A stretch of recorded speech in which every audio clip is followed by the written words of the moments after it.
सबसे पहले तो आप सभी को होली की बहुत बहुत शुभकामनाएं। त्योहार तो कोई भी हो, हर जगह मटरियाँ पपड़ी और गुजियाँ बनना तो मतलब ज़रूर रहता है, खासकर होली पर तो ज़रूरी ही रहता है। तो आज मैं आपके लिए मटरी बताने वाली हूँ, वो भी मसाला मटरी। मटरियाँ तो नॉर्मल सभी लोग बनाते हैं, कुछ अलग आप ये ज़रूर ट्राई करके देखें, जो आपके घर में सभी को काफ़ी पसंद आएगी। और जब आप किसी को ये खिलाएंगे भी ना, तो कोई पहचान ही नहीं कर पाएगा कि आपने खुद ही घर पर बना के तैयार की है। बहुत ज़्यादा टेस्टी बन के तैयार होती हैं और काफ़ी क्रिस्पी। तो चलिए फिर इसको झटपट से बनाते हैं। ये देखिए, सबसे पहले मैंने 1 और आधा इसी कटोरी से ही 1 और आधा कटोरी मैदा ली और 1 कटोरी मैं इसमें आटा ले रही हूँ।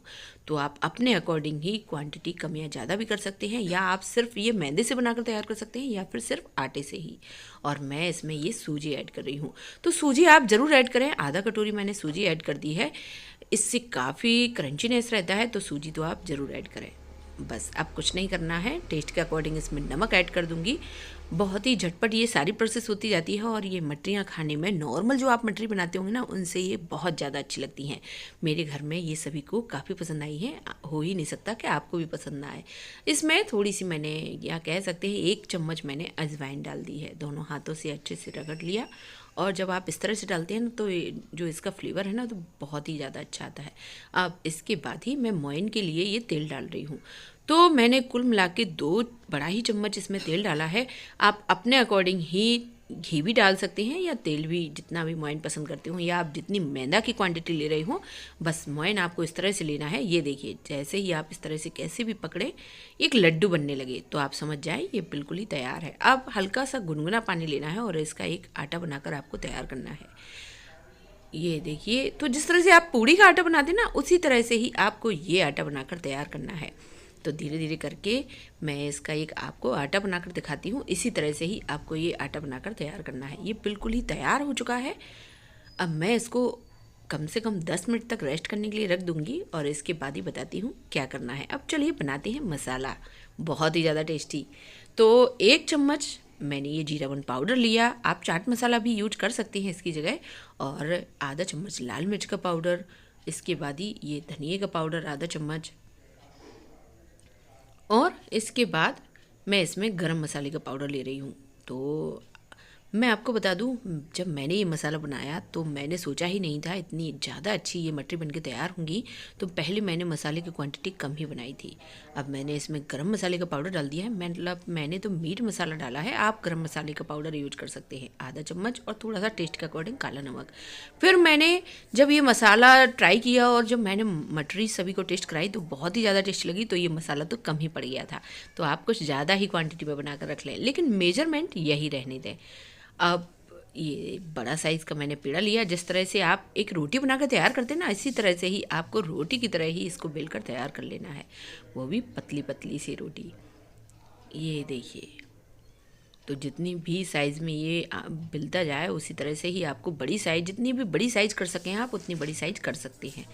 और ये पूरी तरह से ही ये रोटी तैयार हो चुकी है। इसी तरह से ही आपको कम से कम 4 रोटियां बनाकर तैयार कर लेनी है। तो मैं धीरे धीरे करके 4 रोटियां बनाकर तैयार कर लूँगी। और जैसे ही ये चारों रोटियां तैयार हो चुकी हैं, सबसे पहले आपको ये तेल लगा लेना है चारों तरफ। अच्छे से ही तेल लगा लें, क्योंकि जैसे ही इसमें मसाला डालते हैं ना, तो वो अच्छे से ही चिपक जाता है। तो ये मसाला तैयार जो मैंने किया था, वो मैं चारों तरफ ही डाल दूँगी। मटरी तो मैंने भी आपसे कई प्रकार की शेयर की है, यकीन मानिए इनका टेस्ट बहुत ही ज़्यादा पसंद आएगा। सबसे अच्छी बात, ये बहुत ही आसान होती है बनाना, और ये चटपटी भी होंगी, इसमें हल्की सी मिर्च भी होगी, तो सारे टेस्ट मिलेंगे आपको इसमें।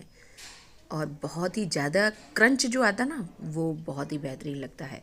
और इन मटरियों में आप थोड़ा सा मोइन ज़्यादा ही डालें, तो थोड़ा ज़्यादा ही अच्छा टेस्ट आएगा। ये देखिए, चारों तरफ ही आपको अच्छे से ही मसाला लगाना है, जिससे कहीं भी ऐसा ना लगे आपको कि यहाँ टेस्ट नहीं आ रहा है मसाले का। तो थोड़ा सा ही रह गया था साइड में, तो मैं थोड़ा सा इधर और लगा दूंगी। और इसके बाद ही जो मैंने दूसरी, ये देखिए, ये मैं इसको भी इसके कवर कर दूंगी। और इसी तरह से ही आपको चारों में प्रोसेस करना है, जितनी भी रोटी से ये भूल कर तैयार की है ना। और बस जैसे ही ये चारों अच्छे से इसी तरह से ही, मतलब चारों में जब अच्छे से मसाला लग जाए, तो इस तरह से आपको फोल्ड कर लेना है। इसमें आपको कुछ भी लगाना नहीं है, बिल्कुल हल्के हाथों से ही आपको इनको फोल्ड करते जाना है। और जैसे ही ये इस तरह से फोल्ड अच्छे खासे हो जाएं, इसके बाद ही इनको कट करते जाना है। तो आप चाहें तो इसी तरह से ही रहने दे सकते हैं, जब जिस तरह से ये कट कर रहे हैं ना इसी तरह से ही इनको सेक कर तैयार कर सकते हैं, लेकिन इतना अच्छा टेस्ट नहीं आएगा जब आप इनको हल्का सा बेल कर फिर सेकेंगे, तो बहुत ही अच्छा टेस्ट आएगा और साथ में जो लेयर है ना वो भी अच्छी खासी खुल जाती हैं। ये देखिए इसी तरह से ही आपको ये तैयार करना है। अब मैं इनको इसी तरह से ही नहीं बना रही हूँ, मैं इनको हल्का सा बिल्कुल हल्के हाथों से प्रेस करके, ये देखिए बिल्कुल हल्के हाथों से ही प्रेस करना है और बहुत ही हल्के हाथों से इनको बेल कर तैयार करना है। टाइटली नहीं बेलना है, जिससे इनकी जो लेयर है ना वो ख़राब नहीं होती है। ये देखिए बहुत ज़्यादा नहीं बेलना है, हल्का सा थिक रहने देना है इनको। आप इतनी साइज़ की भी रहने दे सकते हैं, मैंने तो थोड़ा सा बड़ी साइज़ की ही इनको बनाकर तैयार किया है। और ये देखिए इसी तरह से ही ये मटरी तैयार हो चुकी हैं, तो बिल्कुल ही अलग तरीके से जब बनेगी ना तो कोई जब भी आप किसी को भी टेस्ट कराएं किसी को विश्वास ही नहीं होगा। मैं आपको बता दूं, जब मैंने इनको ट्राई किया मेरे घर में तो इतनी ज़्यादा पसंद आई कि मैंने फिर दोबारा से इनको बनाया है। और धीरे धीरे करके मीडियम फ्लेम पर ही इनको सेक कर आपको तैयार करना है और बनाने में काफ़ी आसान रहती हैं, ये तो आपको देखकर पता चल ही गया होगा। और झटपट आप इनको बनाकर बढ़िया सेक कर तैयार कर सकते हैं। ये देखिए तो इस तरह से देखने में आपको समझ में आ रहा होगा, एक एक इनकी लेयर दिखाई दे रही है और जब आप इनको तोड़ेंगे ना तो सारी लेयर इनकी अच्छे से दिखाई देंगी। तो इस तरह से ही आपको इनको गोल्डन सेक कर तैयार करना है। कोई भी त्यौहार हो या ना हो, आप इनको एक बार ज़रूर ट्राई करें, फिर कमेंट करके जो बताएं आपको ये कैसी लगी। सबसे अच्छी बात, आप 1 महीने तक इन मटरियों को स्टोर करके रख सकते हैं, ये ख़राब नहीं होंगे। और इतना ही थिक बनाना है आपको। तो मैं तो बना चुकी हूँ, आप भी इनको ज़रूर ट्राई करिए। और आने वाली होली की आप सभी को बहुत बहुत शुभकामनाएँ और काफ़ी मज़ेदार ये मटरी बनाकर फिर सेलिब्रेट करें होली। ये देखिए, और अब मैं आपको दिखाती हूँ कितनी ज़्यादा क्रिस्पी बनकर तैयार हुई हैं। आवाज़ से तो आपको पता चल ही गया होगा। अगर आपको ये पसंद आती है तो चैनल को लाइक, सब्सक्राइब और शेयर करना बिल्कुल भी ना भूलें। कोई सजेशन हो तो ज़रूर दें। Thank you.